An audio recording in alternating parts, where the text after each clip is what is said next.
Yeah, they're both, no, not both testifying. Chad, are you guys both gonna testify? No, it's just me. Okay, all right, but let's bring another chair in here for the future. Great. Why don't you come up then? Ready? And we're about to go live. You are. We are live. Thank you. Welcome back. This is the House Committee on General and Housing, and it is Friday, January 10th. And our next witness is Maura Collins, the Executive Director of the Vermont Housing Finance Agency. Welcome, Maura. Thank you. Would the committee please introduce themselves to Maura? Starting with you, Ashley. Ashley Bartley, and I represent Fairfax and Georgia. And Leonora Dodge, who is not here, represents Chittenden. I'm Joe Parsons. Newberry, Thompson, and Groton. Tom Charlton, Athens, Chester, Grafton. Debbie Dolphin, representing St. Johnsbury, Concord, and Kirby. Fantastic. Gail Pezzo representing Pittman 20 Colchester. Mary Howard, representing Rutland City District 6. Hi, I'm Elizabeth Burrows and I represent Windsor 1, which is Heartland, West Windsor. Hi, Claudia Lamont, and I represent Memorial Washington District, Morristown, Elmore, Worcester, Woodbury, and Stowe. And Emily Krasnow, who is our ranking, member, will be with us momentarily. Yeah. If you'd like to Representing South Burlington? Yeah, and I'm Mark Mahaly, representing Calais, Plainfield, and Marshfield. Welcome. Please introduce yourself, and we look forward to your testimony. This is so great to be here. I'm Maura Collins. I am the Executive Director of the Vermont Housing Finance Agency. At the end of my testimony, I'm going to tell you what VHFA is. But before that, I was hoping to tell you a little bit, building off of what you just heard from Julie, about what the needs are, the housing market right now, and sort of the big picture of housing. And then at the end, talk a little bit about where VHFA fills a role to address some of those needs. In the half hour that I was asked to be here, I don't think I can do it justice to explain the 50-year history of VHFA and why we were created and those market gaps that we're designed to serve. But I'll tell you just about myself that I've been with the agency for 22 years. I've been their executive director for the past 5. Very classic story of starting as the research analyst and working my way up along the way. You'll find that starting as a research analyst means that I love data. So when you hear from me, you're going to hear a lot of facts and figures, and I'm going to tell you all about the resources that you have available to you about what's happening in your community, because there is what's happening in Vermont that you have to decide on as a community. But then you obviously also have a hometown that has very unique housing challenges, and they're not the same in South Burlington and St. Johnsbury. And so that is something that VHFA specifically really understands, because there are several housing funders in the state, and it'll get very confusing very quickly. You're about to see a parade of us in here, and you'll get very confused by all the V 4-letter acronyms, and that's fine. We have videos and resources to explain it all to you, and we'll just keep explaining it to you because it's been 22 years, and trust me, a lot of people still don't get it. But at the end of the day, what sets VHFA apart is that we are a lender, not a grant-making organization. And so understanding deeply the housing markets in our communities is so critical, because we need our money back. So we only give out money that's coming back. So all those loans have to be good loans. And we really are looking at where the resources are most needed and looking at those unique aspects. VHFA is completely self-sustaining, and I'll explain how that works later. We don't come to you all for operating funding or go through the appropriations process in a traditional way. But before I dive into more about VHFA, I wanted to just set the stage. Like I said, a bit you've heard of, but you already are hearing, you may even be using some of our numbers, and I want to make sure that we all understand the numbers in the same way, because this committee will be asked to defend the numbers of the housing units. One of the biggest reports that just came out in the past year was a housing needs assessment that the HFA did under a contract with the state's Department of Housing. And that's where, if you've heard the number that we need 24,000 to 36,000 homes in the state, it came from that report. And that's how many homes we need 5 years from now by the end of 2029. It's a lot of homes. It's a scary number. Some people erroneously think that that means that we're proposing that we pave paradise and put up high-rise buildings everywhere. That's not the case. But I'll explain to you where we get those numbers so that you can explain it to your constituencies. And this chart gets you up to, well, at the top of the light green bar, you're at about 24,000, and at the top of the dark green bar, you're at 36,000 homes. But working from the bottom up, you can see that there are about 2,300 homes in the next 5 years that we're going to have to replace because they're going to come offline. They're going to be poor quality. They're going to fall down. They're going to not meet code and not be reoccupied when someone moves out. They also may convert to a vacation use or just be vacant. And so there is we talk about housing construction all the time. There is such a thing as housing destruction, and we lose homes every year. Yep. To what degree is the total loss from the flooding included? We just stick with Chad may be able to grab it while I'm thinking. We just stick with a very standard percentage, and we don't adjust it by counting up the homes lost in Barry and what's happening in Pownell, different communities. And so we have gone with a national standard of it's like 0.5% of homes come offline every year, and we just apply that to the Vermont's housing stock, and we don't go into that level of nuance to figure out how flooding may ratchet that up more than 0.5% or down if there are no floods. So, Because that's a projection. mhm. And so, yes. The dark orange bar, the next one up, about 3,300 homes. That's how many homeless households there are right now, according to the most recent point in time count. So that is people who are living in the hotels and motels, people living in homeless shelters, people are truly unhoused, living outside. And so we know that those folks are not counted in our housing stock today. They're not renting apartments or owning homes. And so we will have to have homes for them to move into when they exit homelessness. Then the 4,000 homes that you see as that mustard yellowy color is to bring us up to a healthier vacancy rate. And this is where there are standard rules of thumb. Some people say that a healthy rental market should have a 5% vacancy rate. You want some vacant apartments so that there's some ability to churn, so that when my job changes and I need to move to a new community, I can live closer to my workplace. We also want to be able to attract Vermonters. We need a healthy vacancy rate. And typically, most people think that a 5% vacancy rate is the right target for rental housing, and that a 3% vacancy rate is the right target for homeownership. And there's always going to be, well, in a perfect economic model, there's going to be fewer homes available for sale and more homes available to rent, because rental is intrinsically a more transient model, and people are theoretically moving every year as opposed to owning a home. It happens less frequently. So we just apply those percentages to these numbers. Could you indicate as contrasted to what? Right now, we don't have great data on vacancy rates, but from what we know, it's hovering around 1% statewide. That goes, overall.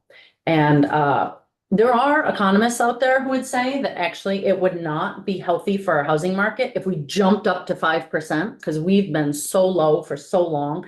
That would be an economic shock, and actually prices may falter a little bit if we were to all of a sudden build 30,000 homes by year end.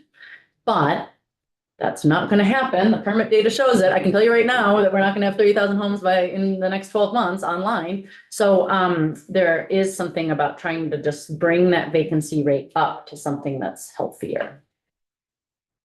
The two green bars are obviously the bulk of the homes that we need, and that is the growth that we expect to happen in the state of Vermont. Now, I'm not gonna ask you to show your hands, but some of you are betting people and some of you aren't. I'm not a betting person, and so the light green bar is the more conservative assumption, which is saying that just under 15,000 new households are going to need a home in the next 5 years. And that is based on the pre-pandemic growth rate that we had. So if you looked at how fast the households were growing prior to 2019, you'd see under that conservative model that there's going to be about 15,000 more households needing homes. Now, if you are bullish and you think that the growth rate we've seen since 2020, which it has been almost twice as much lately, if you think that we're going to continue that trajectory, you'll need to add an extra 11,500 homes because you think that that pace is going to continue for the next 5 years. Could you dive a little deeper here? What is the statistical origin of each of these? I'm assuming they do not take into account if we have more climate-based in-migration than we did in post 2020, or is that right? Doesn't it? Doesn't. So I'm a finance person, so I love that financial prospectus phrase of past results do not indicate future outcomes. And what this is based on largely is past results. So again, that light green bar is saying, I know how many people moved here between 2017 and 2019, and I'm going to calculate that, and it was about 0.6% of all the households in Vermont were new. And so I'm going to carry that forward for the next 5 years. Whereas the dark green bar looks at the growth rate that happened between 2020 and 2023. And that was about 1.2%, which is double, and going to assume that's going to happen for the next 5 years. So to the point that, since 2020, there are some climate migrants, refugees, or whatever, who spiked up the growth that we saw, then yes, that is included here. But VHFA are really good housing experts, but we're not fortune tellers. So we're not going to play with that number further and make assumptions about where climate was. 2024 was the warmest year on record for the state of Vermont. We're not going to then say, well, by 2029, we can expect another 2 degrees and that's too much. But we're not going to go from there, but we are going to take into account what has happened the last few years. Joe? So how do we pull from this? Oh, how you would. The in-migration of people that we're saying, this is how many houses we need to build. How do we pull from that? These are the amount of houses we need to build and focus on, as opposed to the in-migration that these houses are going to get built. They don't need your help. Mm-hmm. They're fine, Mm-hmm. because I've seen plenty of that. Are you talking about So where we- high-priced homes that on a Even- single lot, I'm gonna even- go build my McMansion? Even not mansions, Yeah. just people that, how do we pull from that? This is the real number that you need to assist with trying to get this built. You can take this off the top. Those people don't need your assistance. Mm-hmm. Yeah, none of this is presuming that all these people need assistance. This is different. It's just how many homes do we need? Right. And then from there, there's a subset of, there's a question of how do we spur this kind of construction level? Because, and I'm going to answer your question, but I'll just say that on the next slide, you can see in those blue bars about what needs to happen to meet those targets versus what has been happening, which is on the green and yellow. And you can see that we need to more than double the production. And so what do we have to subsidize to make it happen? Well, there's a question of, well, for whom are we talking? Is this people who can't otherwise afford the homes that that the market is naturally creating? And then I can tell you right now, if you look at the last 10 years of these lower bars, That's about what Vermont has been creating, which is 1,200 to 3,000 homes a year. So what do you need to do to ratchet that up to 6,500, 7,000 homes a year? It's not just funding, it's the planning and zoning, it's the things that the legislature has been doing.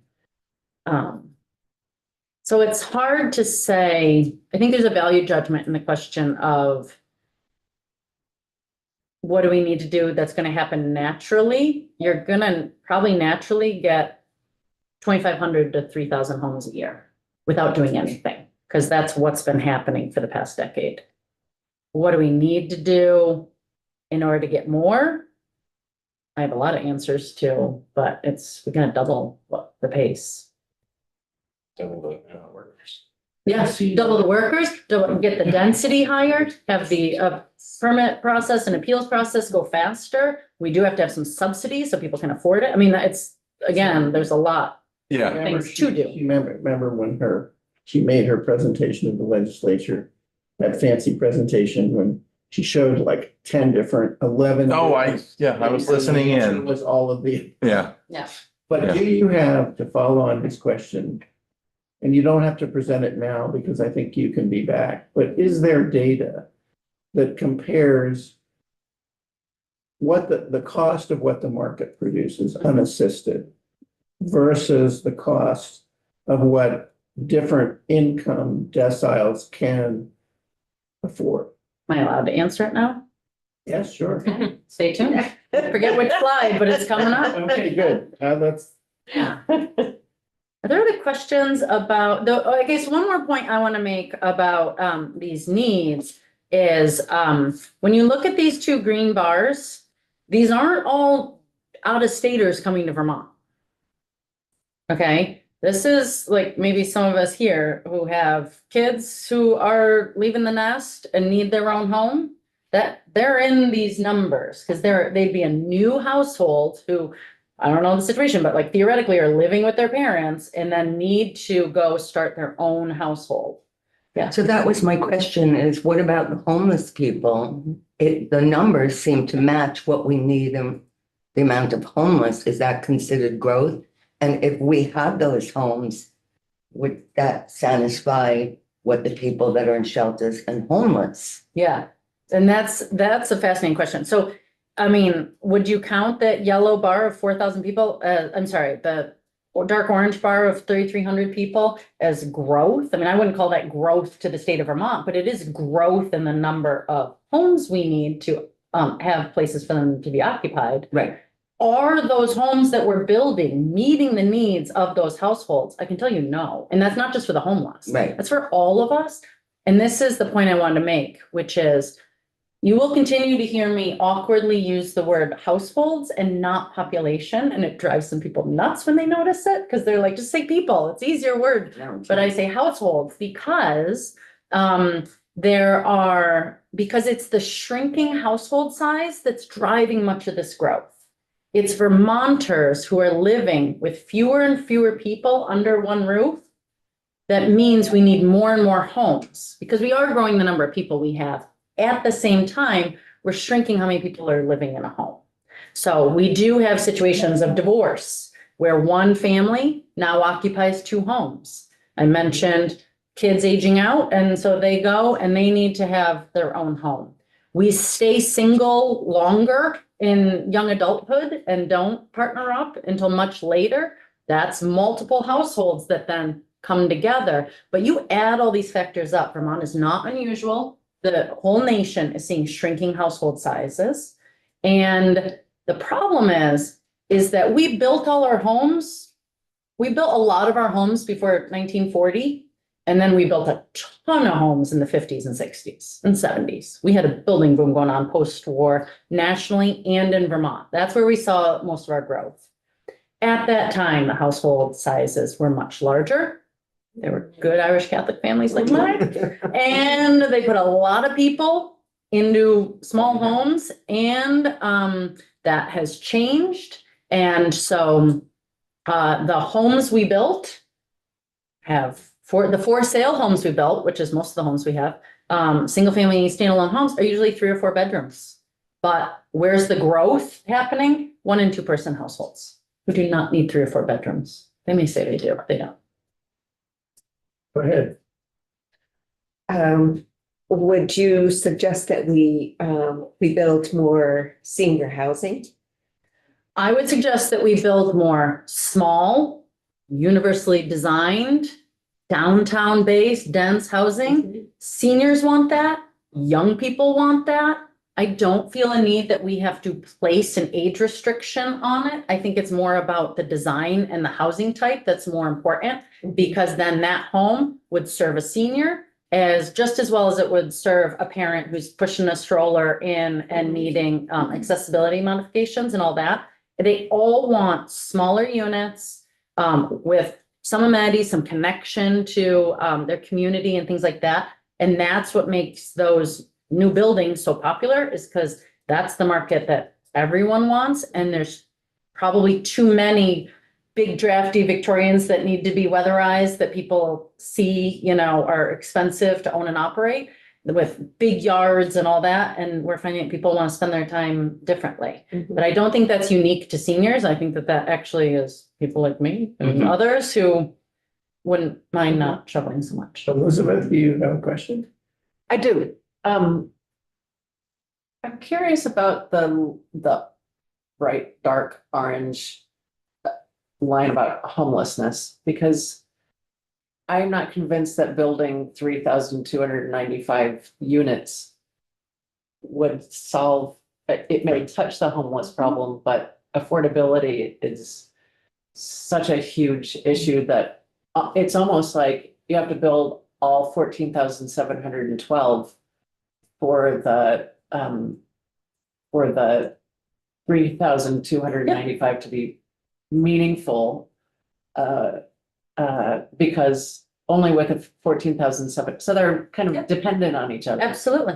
Completely agree. You've nailed the nuance of this chart, which is, I am not saying we need to build 3,300 apartments for people who are homeless and then be silent on the fact that they may need some services. They're going to need some subsidy and all like that. No, it's not going to work. We're not going to end homelessness by building 3,300 apartments if we don't do other things to complement that effort.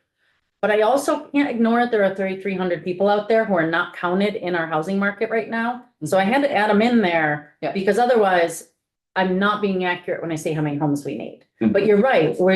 I also don't think all of this has to be the kind of new construction that people envision of like paving a cornfield and putting up a building. Some of this is bringing that destruction I talked about. It's bringing units back online. You'll hear about the Vermont Home Improvement Program that takes vacant apartments or ones that aren't meeting code that hopefully are not occupied and getting them back online. That's an example. We can adaptively reuse buildings. A lot of questions about that right now as commercial spaces demand is shrinking. How do we repurpose this? There's going to be rehab and things like that. It's not just putting something where there was nothing. To your point that like this all gets very squishy when you get down to specific developments. I'm going to move on and say that there are financial implications of not having the housing that we need. And so because we have such a shortage, it is putting people further and further behind. So the two charts on the left, the top one shows renters and the bottom one shows for sale homeowners. And in both of them, you can see that over the past 20 some odd years, our incomes have gone up by 72% over 20 to 3 years. Rents, though, have gone up 137% during that time, and the median for sale home price has gone up over 156%. So this is a growing alligator mouth that you can see. And if we cannot add the homes necessary and get that supply up, the demand is going to keep rising, and these charts are going to continue to get out of reach with each other. Or is that inflation adjusted? No. Okay, thank you. Then you can see that renters specifically, because they traditionally have lower incomes, you can see that all of our households are cost burdened. That's an academic term that housing nerds like me use, and that means that you're paying more than 30% of your income for your housing costs. Why 30%? Well, I have some political notes on that. It used to be 25%, and then the HUD budget couldn't keep up with it, and they said, oh, you can pay 30, you got more money. But ideally, if you're only paying a third of your income for your housing costs, which does include utilities and taxes if you're a homeowner, that then the other 70% is free for, I don't know, food, healthcare, childcare, transportation, and the like, Net of taxes or including tax? including taxes in your housing cost. Yep. No, but I mean, Oh, of your income? you said gross or net? It depends on if you're talking academically, which we're talking gross income. As a mortgage lender, I have to say that we do more of that fine-tuned calculation. Yeah. We actually will approve far over But 30%. those are gross, right? Yeah, gross. So, so we know that 2030, 1% of us are paying more than 30% of our income for housing. And you can see that it looks like 17% of us are paying somewhere between 30 and 49% of our income. But man, 36,000 Vermonters are paying more than half their income for their housing. I mean, that's a bad carburetor away from potentially missing mortgage payments, looking at foreclosure, eviction, and the like. When you look at renters, you can see that more than half of our state's renters are in unaffordable housing. They're paying more than that third of their income for housing. And a full quarter of them are paying more than half the income for it. So it is a problem when we don't have the supply because it drives up these cost pressures. I talked about renters and how precarious their situation is. You can also see how the median home price has gone up and is at about 325,000 right now. Different for different counties. This little graph you see is for every town you represent. You will be able to see what the median home price is if you went to housingdata.org, but I'll give that commercial again at the end. What we see, the table at the bottom says, if you just look back a couple of years ago, before the market really went wacky, you can see that the going median home price that year was about 260,000. And the average interest rate on a mortgage was just over 3% at that point. So to buy a $260,000 home at about 3%, it's going to cost you about $1,700 a month. Mortgage lender like me would have wanted to see an income around $68,000 to afford that. I'm glossing over a lot of details, like if you have a down payment or your credit score or whatever, but then just theoretically, 24,500 renters earned that much income or more. So theoretically, they could have afforded to buy the median priced home. Just a couple of years later, because that median home price kept skyrocketing up, and really because interest rates doubled, you see that now to buy that median price home, it's going to cost you $2,700, meaning you have to make $110,000 a year. And only 9,300 renters earn that much. So that bar chart, it was that 32% of our renters could have afforded to buy a median priced home that year. And now we're down to 13%. Or as I remember from one of the previous charts, the big cost is interest, big change in cost is interest. Do you have any comment on why interest rates have remained so high despite inflation coming down? Mm-hmm.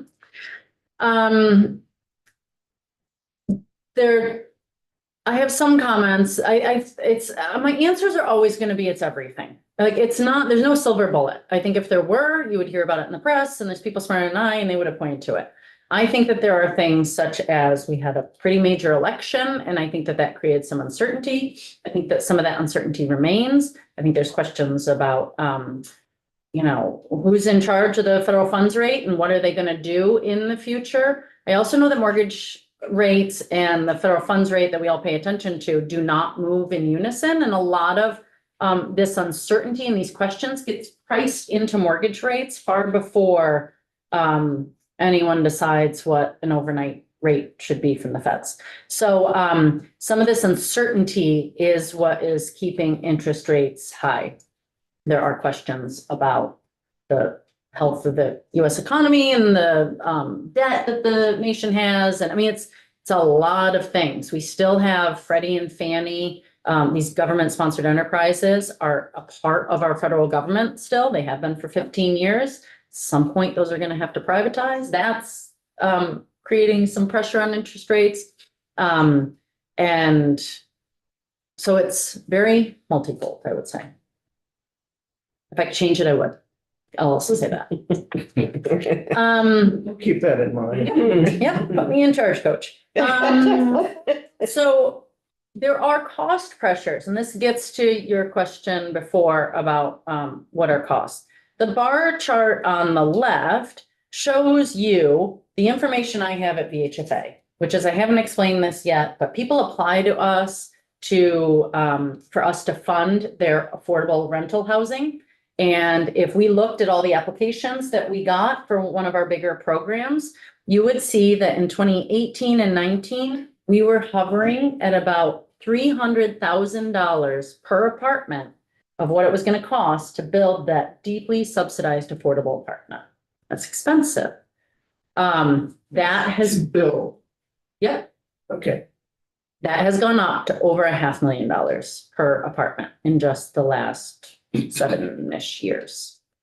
And so that has gone up and up and up. My next slide is going to explain some of the drivers for that.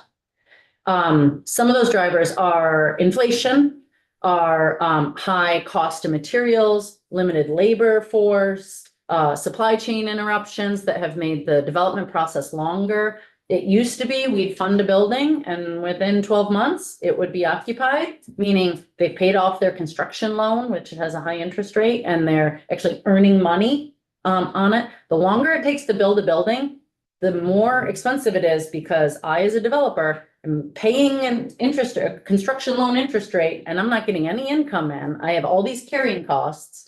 And so if it went from taking me 12 months to build a building to now 16, 18 months to build a building, that's an extra 4 or 6 months of interest costs, carrying costs, all that. And I'm not getting income in. So I want to move fast because I want that apartment rented so I can start getting money. And that as the development process stretches longer, it costs more and more, and it gets more and more expensive. So if you look at the middle of the 3 pillars I have here, you can see that the deeply subsidized housing, which is what I'm talking about, it costs about over $500 a square foot to build that deeply subsidized housing. But it serves a lot of public policy goals. And that's what my next slide, actually, let me move on to that and then I'll pop back to this. When I say that we are a housing funder and that we fund affordable housing, that is true. It is nowhere near the full truth. It's shorthand because if I told you what we were really funding, it would take too long. And I already see that I'm almost out of time, just for the record. So I just say we fund housing. And that's what's above the waterline on this chart. I'm saying we're building apartments. I'm also going to recognize that we're revitalizing downtowns. A lot of these apartments, Depot Square and St. Johnsbury, I mean, like, that's helping that downtown as much as it's helping the 36 residents who live there. I think it's 36. We're also preserving historic structures. I'll also point to Depot Square. And doing things like that. And we have examples in Rutland and each of your communities. But also what's happening is what's below the waterline. The housing costs are absorbing the costs of cleaning up the dirty dirt that is in all our downtowns. We had a lot of dry cleaners back in the day. I don't know, the dirt is pretty dirty. And when you have to truck that out and deal with that, that comes at a cost. And we call that a housing expense. It's not. The houser in me wants to say that's an environmental expense that housing is bearing the brunt of.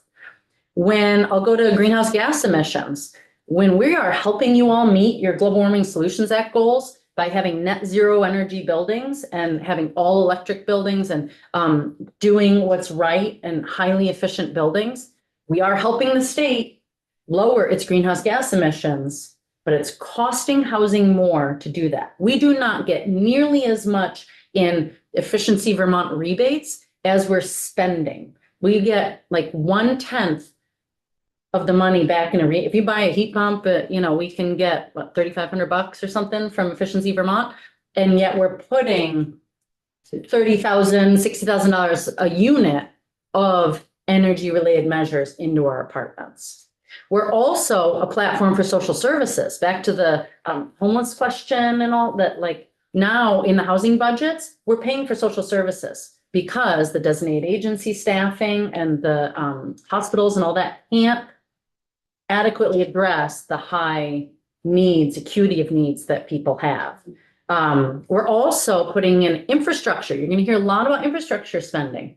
It used to be back in the 70s that developers actually was a well-regarded profession to have. And municipalities would put in roads and sidewalks and curbs and lights and water and sewer and just wait for a developer to come in and fill their schools with school children and their shops with customers and workers for their factories. And we wanted to grow our communities.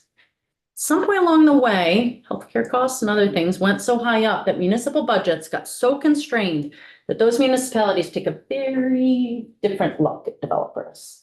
You're going to bring kids into my school district. You're going to have drivers on my roads.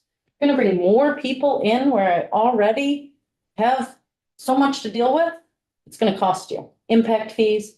You as a housing developer are not paying for the roads. You're paying for the lights. You're going to pay a school impact fee. You're going to do all this stuff. That jacks up the cost of housing by tens of thousands of dollars per home. So when we say we're funding housing, we're funding a lot more than that. I just can't help but bring the perspective of my time in California when Prop 13 passed in California, it put a ceiling on property taxes. So the kind of limitation on municipal budgets that Maura's talking about suddenly came into effect. And after that, cities and towns started to try to quantify what were all the costs of a house and imposed it on and right now, I don't know what it is now, but even 10 years ago, if you wanted a building permit in a medium-sized town in California, it cost you $50,000. It's probably more now. And we have that version in Vermont.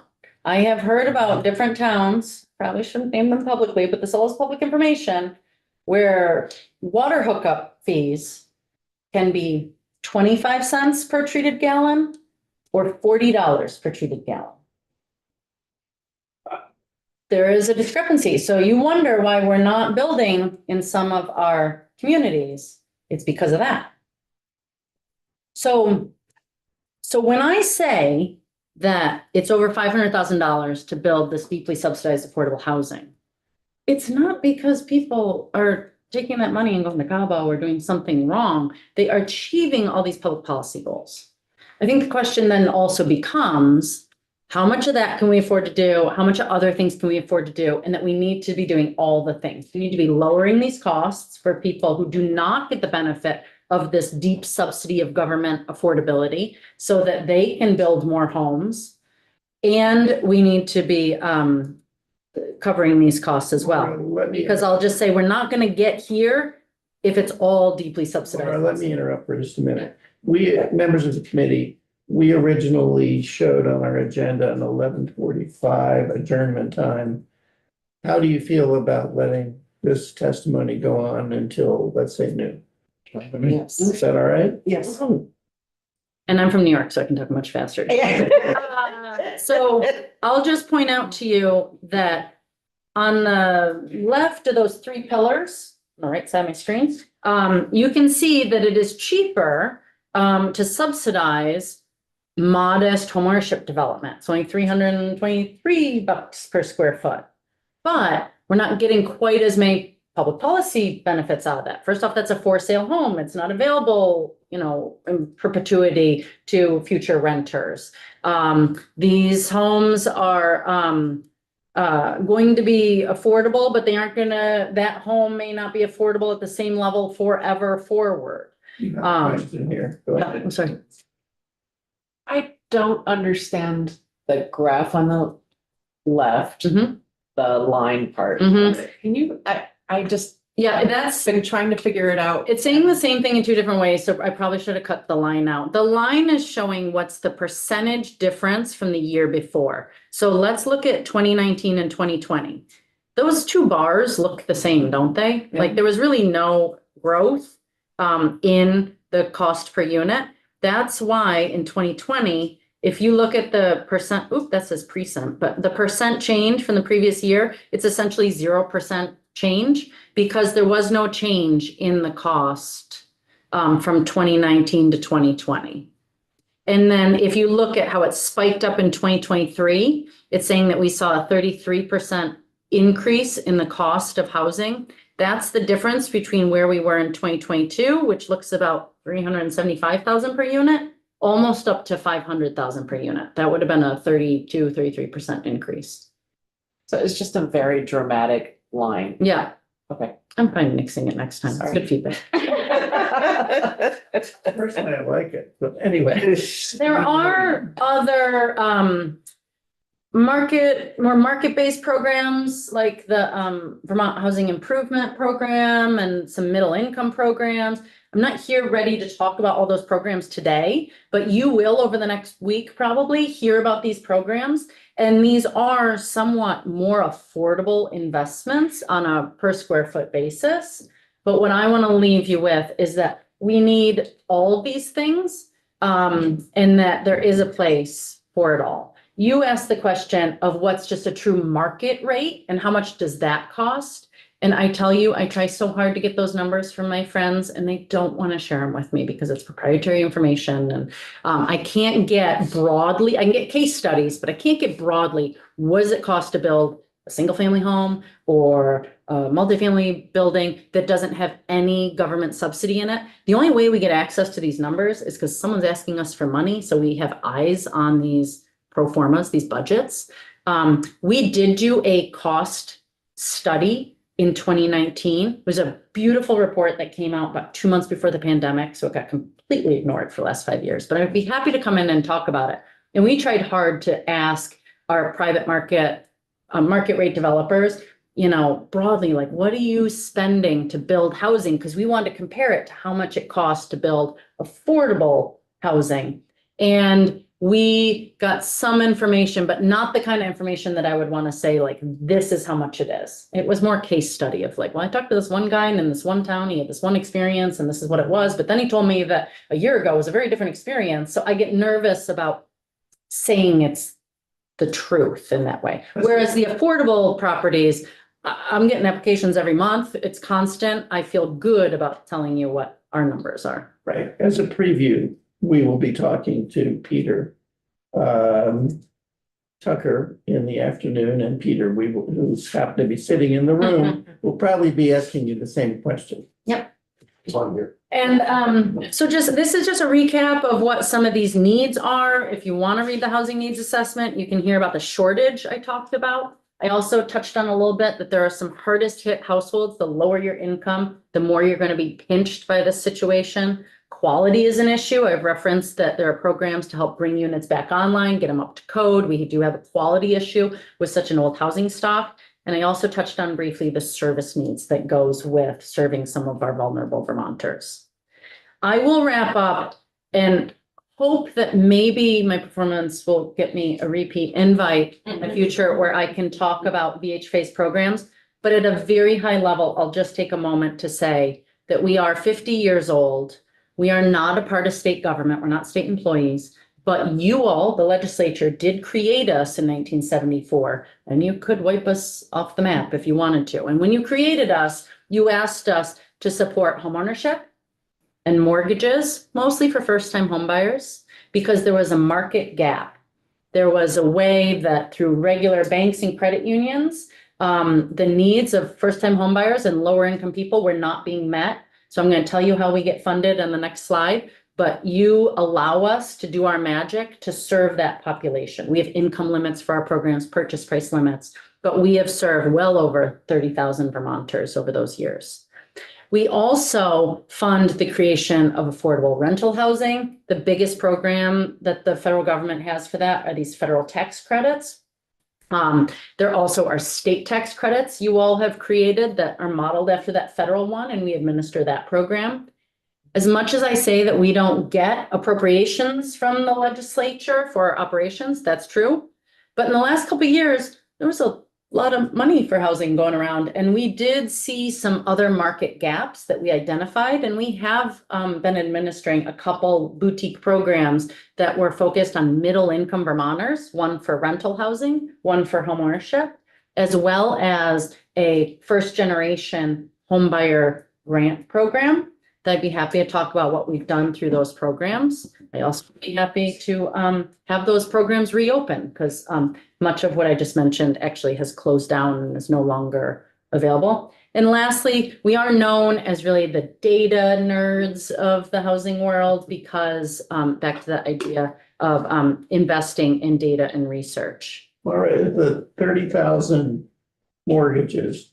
Now, are those, when people come to you, are those income limited? In other words? Yep. Okay. Yeah.